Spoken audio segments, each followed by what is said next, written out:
And here we are moving right along with more of these single leaf graphic media. And believe it or not, I believe these were actually, I think it was called inkjet printed, a little fun fact there. Obviously we don't use this technology anymore, but at the time it was just a common everyday occurrence. But the colors it gets, it's really something that modern printing methods just don't capture these deep colors, especially the blue. You just don't get a digital recreated blue like these old physical inks give you. And would you like to introduce this thing? Yeah, we're looking at the myths of when we searched out the depths of the seas, both on our own home planet and, of course, across the galaxy.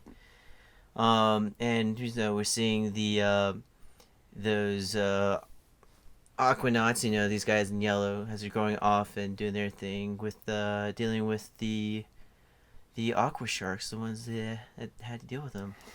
Right. Now, you may be wondering about these bright colors here, but believe it or not, they did not have the very, very advanced sonic location systems and satellite integration that we have, and they actually needed these high-vis colors for communicating and identifying ships in navigation. They didn't have everything three-dimensionally tracked in their ocean space. It's what made the aqua sharks so notoriously successful in their raids. After these crystals they gave power, which are now all spent.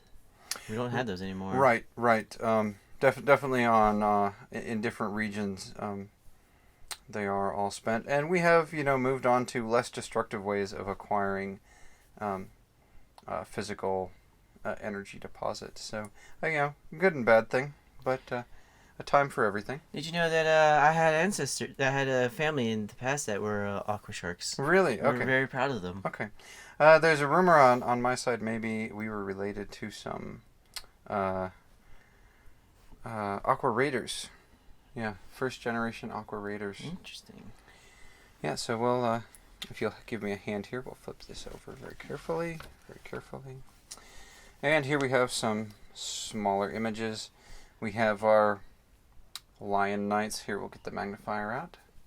And with this magnifier, actually, it's a very fun little creative device. It actually doesn't digitally enhance like most of your magnifiers today. It's a convex lens. I think convex is the right word. But anyway, it actually bends the light through the surface to make it appear larger. I'm not sure if you're getting that on camera, but in person, it definitely has a very powerful magnifying effect. I know I like it because I don't have to keep putting in new batteries. Right, it's a little tool of the trade from back in the day. Yeah, so we're seeing, like you said, we're seeing another depiction of the our myths of the oldie times here, and then some more depictions of the Islanders. Sure. And apparently, the space travel was not an everyday occurrence, and you can infer this by just the amount of infrastructure around the area that they're taking to launch that one small ship.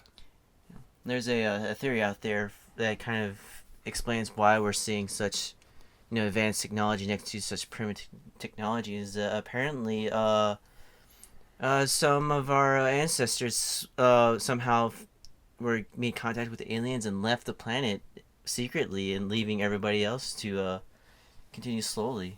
Right.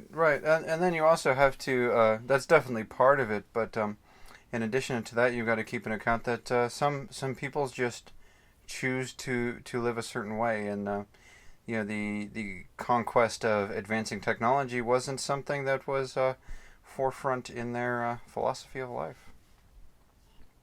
Yeah. I do like this old motorcycle that we have down here. Something I would have wanted back when I was younger, but I've got a much better one now. Although I might think about picking one up as my collection. Sure, absolutely. It's definitely a nice study in simplicity. There's something to be said for getting a structure with so few moving parts. And there we have it for this printed manuscript.